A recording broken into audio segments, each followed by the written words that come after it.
Mapagpalang araw po, nandito na naman po tayo sa tahanan ni Sister Cheryl, Alam niyo, yung pagdadala ng salita ng Diyos sa bawat tahanan ay malaking pagkakataon, benepisyo pagdating sa panig ng Diyos, Bagamat hindi lahat tumatanggap ng salita ng Diyos kahit ano bang araw, ang layunin ko po napakaganda Nasa isang ospital po ako, nag-opera po ng prayer. Pero may mga tao na tumatanggi. Isipin nyo, handugan mo ng panalangin, tinatanggihan. Di ba? May mga ganyan talaga po. Yan ay, kahit nga sa panahon ni Jesus tinatanggihan din siya Ito pa nga yung panahon natin na hindi tatanggihan, hindi naman ako si Jesus Pero kung titignan mo, kung ang layunin ng isang tao, napakaganda. Kagaya ng sabi ko sa ospital, manalangin po tayo Sabi ng pasyente, hindi ko na kailangan yan. Ibig sabihin, hindi na niya kailangan. Kaya yun ang kanyang sinabi. Pero maganda sana ang purpose. May share sa kanila salita ng Diyos. Dito po sa Biblia, meron tayong babasahin. Ganito nakalagay.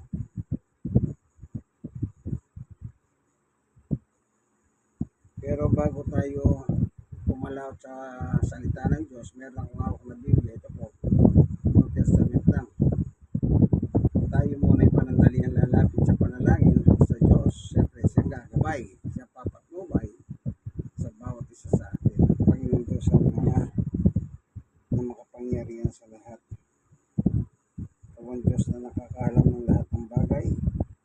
Buksan po mga puso at isip ng mga tao magiginig ng video ito. Salamat po sa ngalan ni Jesus. Amen. Dito po sa 1:19, ganito po ang mababasa.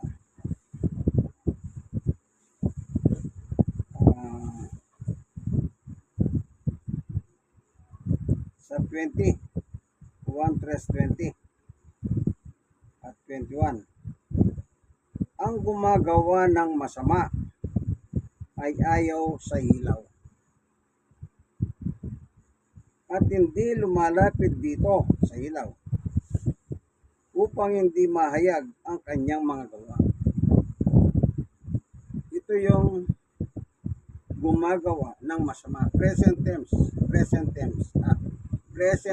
tense, pangkasalukuyan. Gumagawa ng masama. Sa 21, ngunit ang namumuhay sa katotohanan,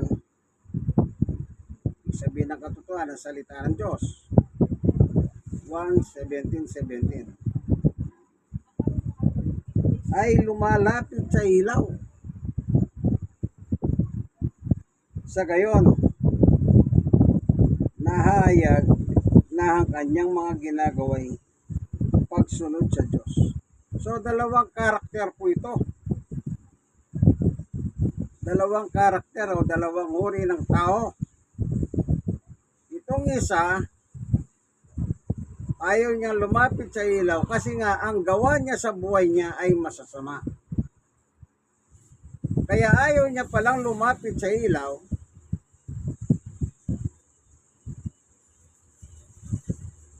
upang hindi mahayag ang kanyang mga gawa.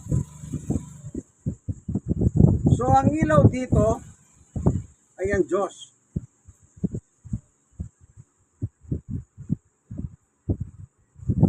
Ayaw nila sa Diyos. Ibig sabihin, kung ayaw nila sa Diyos, gusto nila kay Satanas. Si Satanas naman, ang darkness o ang kadiliman. Hindi ba po yung magnanakaw nung araw? Nung araw Kailangan natin gabi o madaling araw kung magnakaw. Sa madalim.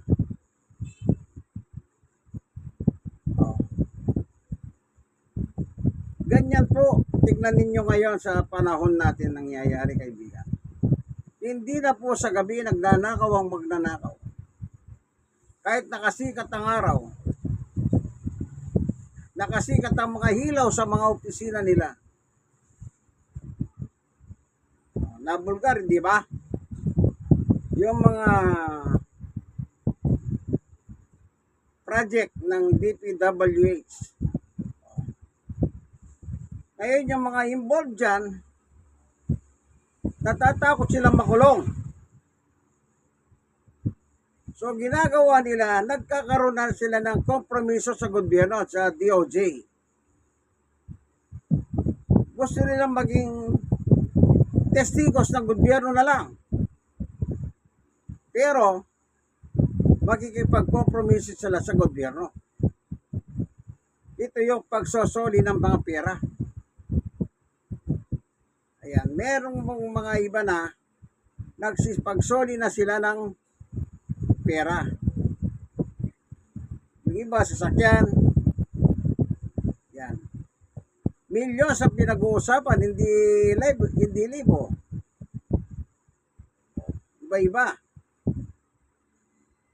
At ngayon sila ay ituturing na testigos ng gobyerno laban sa kanilang kapwa-tao noong araw. Halimbawa, yung mga project engineer, binigyan ko si congressman ganito, binigyan ko si senador na ganito. Dati magkasangka sila. Nung hindi na bubulgar, happy together. Nung mabulgar, siyempre kanya-kanya ng safety yan eh. Kumbaga kailan isisip mo yung sarili mo. Kakanta ka na kayo. Hindi ka lang kakanta, magsasauli ka pa ng pera. Yan. Para idiin yung dati mong kasama sa kadiliman. Yan po ang nangyayari ngayon, kaibigan. Nung nakaraan lang yan, lumabas naman, nagsipagsoli na naman daw ng pera. Hindi naman po masamang magsoli kasi mismo po ang DOJ ang nagsabi. Gaano pa kung magsoli kayo, sabi. Pero nakakalungkot yung malupit na kontrakto na yung Diskaya family. Ayun, nung minsan nabasa ko, dinala daw sa ospital yung asawa, yung lalaki. Yung lalaki na yun, nakakulong hanggang ngayon sa Senado eh. Kasi nga, nagsisinungaling siya. At yung babae naman, yung asawa niya, nakakulong din. Somewhere in Cebu, Cebu. Kasi ang daming project nun eh. Buong Pilipinas, kinana nila. Eh bakit? Eh naging puppet po sila ni Duterte. Nagtapat naman yun eh. Nabuking sila sa Senado eh. Nabuking sila kung kailan nagsimula yung pagkamali nila ng kayamanan. O si Bato pa nga nagtanong eh. Ulitin mo nga, Mrs. Diskaya, para kailan kayo nagsimula? 2016 sa panahon ni Duterte.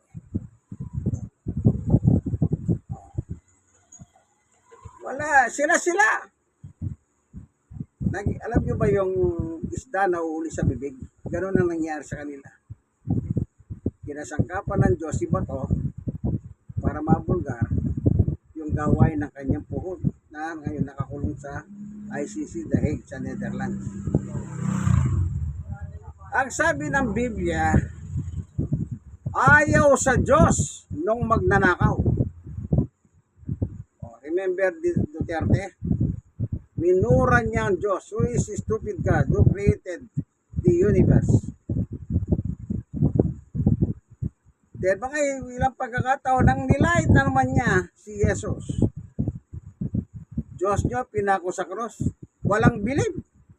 Wala daw siyang bilib. Ako, ipako niyo sa cross. Light them. Sabi niya, magpapaulan daw ng apoy. So, sunugin ko kayo. Sabi niya. Ano yan? Blasphemous.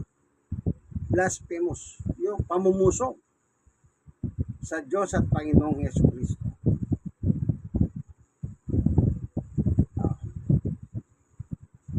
Kaya ayaw niya sa liwanag sa Diyos kasi mabubulgar yung kanyang kawalangian. Hindi na nga lumapit, nabulgar na, nakakulong eh. Ngayon sa petsa 22, ibababa ang ngatol ng ICC. Ibababa ang ngatol kasi nag-hearing na eh. Yan. So, ito malalaman natin kung ano pang mga development tungkol sa kanya. Sa kanyang mga ginawa, sa kanyang mga kababayan. So, sabi rito, yung gumagawa ng masama, hindi lumalapit sa Diyos kasi ayaw niya. Ayaw niya mahayag ang kanyang ginagawa. Pero ngayon, salamat sa Diyos, nahayag ang kanyang ginawa. Kaya naalala ko, sabi ni Father Robert Reyes na yung nagja-jogging na pare, the walking priest, Father Reyes. Sabi niya, magsisi ka. Magsisi ka, sabi niya. Ewan ko kung nagsisisi naman talaga. Alam nyo, sa Biblia po, talagang masusumbatan kayo. Ang Biblia kasi tuturo sa inyo ang tama at mali. O ngayon, yung anak niya, nakaralang hearing nung petsa, 14, nabulgar, 73 million. Isa lang yun ha, isa lang yung 73 million. Na pinasosoli sa gobyerno. Yung confidential pa niya. Na hindi naman nagawa doon ayon sa batas. Ang tanong, isosoli ba yun? 73 million is 73 million. Pera ng taong bayan yan. Pinasosoli. Ay, nag-testify na yun sa BIR, sa COA, para sila sa impeachment trial. O, ano yan? Kaya sabi nila, kung wala kang tinatago, di umarap ka. Siyempre, hindi siya makakaharap kasi.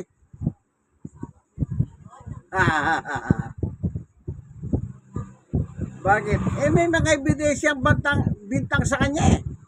Gobyerno mismo tumatayong testigos. COA. Yung mga binigay ng mga receiving na dinala ng PSA sa impeachment. Hindi sila tao kasi wala sila record. Kung nabuhay ba sila sa Pilipinas. Walang record. Tapos, yung magaling sa eksperto ng NBI, yung firma. Nakita mga firma, halos isang format lang. Isipin mo, paano siya harap ang kalaban niya mismo gobyerno?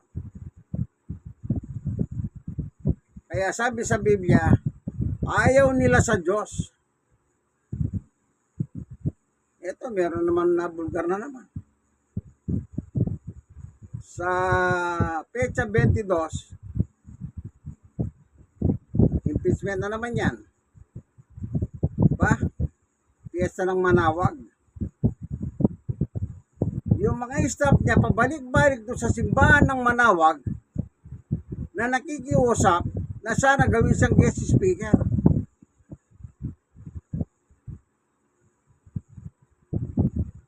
Tapos tinanong ng media yung Manawag.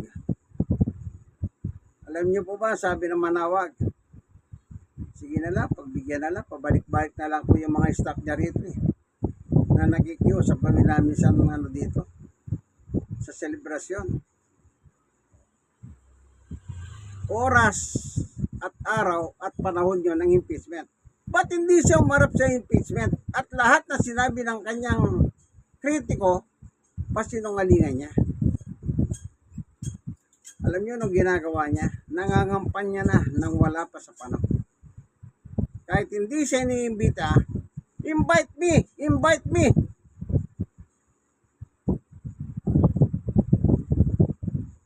Yan, sumabog sa social media yan. Kasi na-interview yung taga Manawag, yung sa simbahan. Simbahan para sa Diyos? Magsasalita ka? Ano yan? Hipokrito yan. Kaya sabi nila, kung wala kang tinatago, umarap ka. Pasinungalingan mo lahat na sinabi ng dating bagman mo na si Madriaga. Si Madriaga, sabi niya, ito na, pipirma ko na yung bank waiver. Buksan yung banko na yan. Yung banko ko yan. Kung saan binabagsak ang mga milyones dyan. Naalala niyo pa si Duterte nung araw na hindi pa sa napunta sa ICC. Iniimbestiga sa Senado. Nandun si Trillanes. Ano sabi ni Trillanes? Di pirmahan mo na yung bank waiver mo. Ano sabi ni mayabang na Duterte? Gusto mo, sampalin ko sa mukha eh. Isipin nyo. Kung wala kang tinatago, na yaman mo sa bangko, ba't hindi mo mapirma? Anong tinatago mo? Yung pera ng drugs? Pera ng pogo?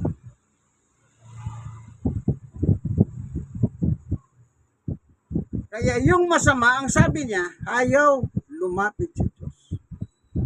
Kasi pag lalapit ka sa Diyos, isa lang ang sasabihin ng Diyos. Sabihin mo lahat ng ginawa mo. Makukonsensya ka eh.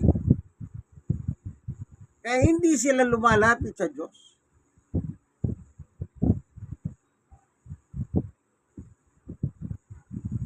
Ito yung hindi maganda sa ugali ng tao. Ito yung ugali ng tao na hindi maganda. Kaya sabi nila, ngayon ang magnanakaw nakabarong, naka-Amerikana, kagalang-galang tinatawag na honor. Naalala ko po si Ruther Batwigas ng araw. Anong sabi niya? Ba't tinatawag na mga honor ang mga yan? Yung nasa Senado at Kongreso. Kasi doon nga, yes, honor. Ganun eh. Yung honorable and so forth. Akala mo kagalang-galang sila.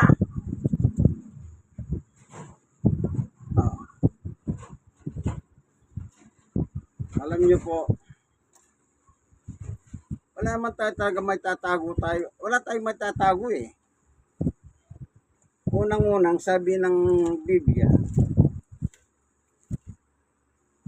kahit anong pagtatakip mo, kaibigan, kung ang tao kaya mong lukoyin sa ginawa mong kademonyoan, ang Diyos hindi mo siya mapagtatakpan.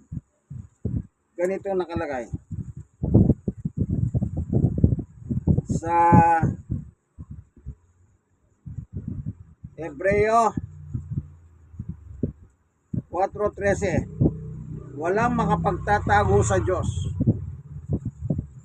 Ang lahat ay hayag at lantad sa kanyang paningin at sa kanya tayo magsusulit. Kita nyo? Lahat ng tao pala magsusulit sa Diyos. Lahat ng ginawa mo, lahat tayo.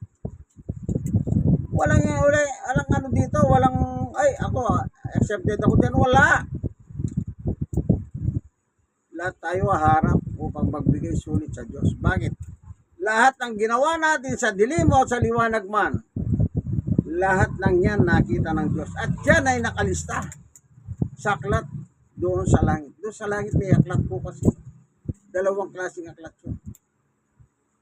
Aklat ng buhay at aklat ng ginawa mo na masama.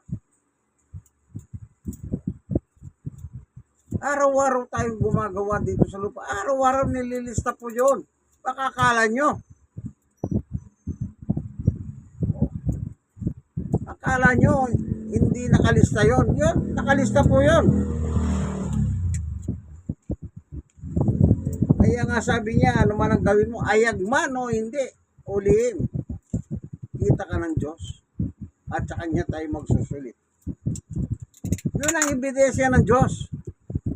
Dito sa lupa, yun ang ebidensya. Pag nasa korte, ito yung ebidensya ko, nagnakaw ka. Nagnakaw ka ng confidential fund, 73 million. Naka-record yun sa COA. Sa langit, wala nang COA ron. Ang Diyos na mismo naglilisa. Tignan nyo po, nakalagay Ito.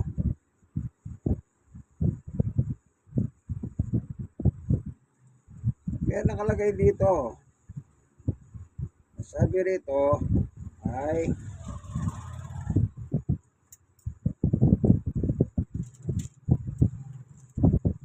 lahat tayo dito, wala tayong ligtas dito. Ano po? Kala nyo meron bumalik makakaligtas natin dito? Hindi, wala. Tignan natin ano.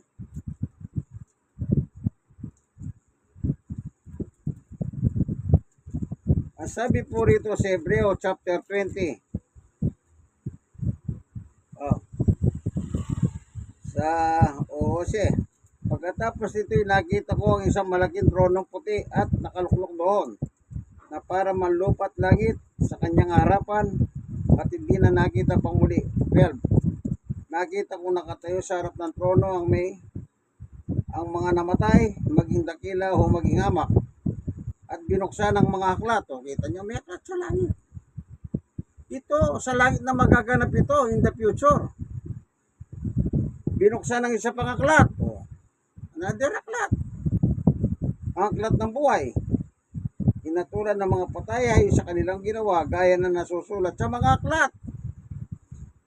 Kaya lahat ng ginagawa natin araw-araw, nililista. Kaya pagdating ng araw, yun din ang gagamitin sa atin ng Diyos. Para tayo magsulit sa Kanya. Masama o mabuti ang ginawa natin. Nakatala dun lahat, kaibigan. Inatulan ang mga patay ayon sa kanilang ginawa, gaya ng nakasulat sa mga aklat. Mga aklat, ibig sabihin maraming aklat, kaibigan. Kung dito po napaglalangan ninyo kapwa-tao ninyo, bawa nasa mataas kayong posisyon, kagaya ng presidente, vice-presidente. Akala nila kung presidente sila, vice-presidente, wala na silang pananagutan sa Diyos. Meron.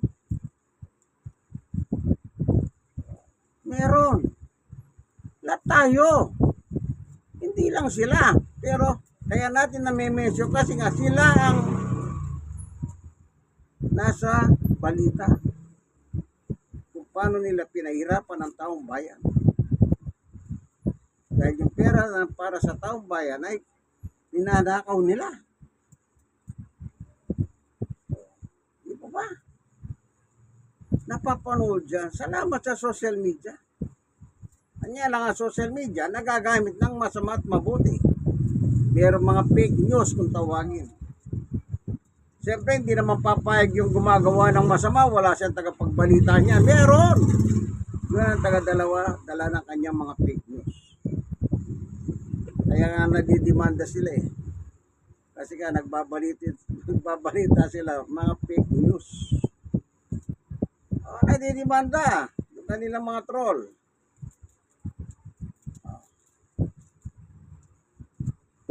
Siyempre, ikaw ba naman sige, hanggang dito na lamang Sana po kaibigan, meron kayong natutunan. Wala po tayong pinipersonal dito. Wala. Baka sabihin na may merso sa mga Duterte. Hindi. Yan lang ang nakikita. nakikita natin mga balita. Kaya highlight masyado kanilang balita sa buhay nila. Kaya natin binanggit dito. Eh bakit? Eh sila yung nakikita natin sa social media. Eh sabihin niya, baka yung mga bakit? Nakikita ba natin sa social media kanila pag nanakaw? Hindi. O sila lantad na lantad. Dahil merong gumugulong ang justisya.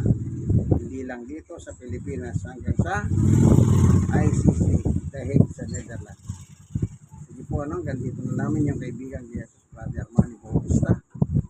Sana meron kayong natutunan sa video. Tayong lahat ng tao, aharap tayo para magbigay sulit sa Panginoon Diyos. Pagdating pa ng araw yan. Kaya hanggat hindi po tayo namamatay, anong gawin natin? Repeat, sundin natin yung sinabi ni Jesus pangulit. Nang magsimula pong mangaral ang Panginoong Yesus dito sa ibabaw ng lupa, ito po ang kanyang sinabi. Chapter 4, verse 17 ng Mateo. Magmula noon ay nangaral na si Jesus. Ang sabi niya, pagsisihan ninyo talikdan ng mga inyong mga kasalanan sapagkat malapit na ang maghari ang Diyos. Anong sabi niya? Magsisi. Talikdan ang ating mga kasalanan. Bakit? Hindi tayo paghaharian ng Diyos hanggat hindi tayo nagsisi. Tandaan niyo po yan. Hanggat hindi po natin pinagsisisihan ang ating mga kasalanan, hindi po tayo paghaharian ng Diyos. Yan po kaibigan Jesus Brother Manny Bautista. God bless us all po. Dito po tayo sa Barangay 96, Sony Disipan, Tondo, Manila. God bless us all po sa inyo.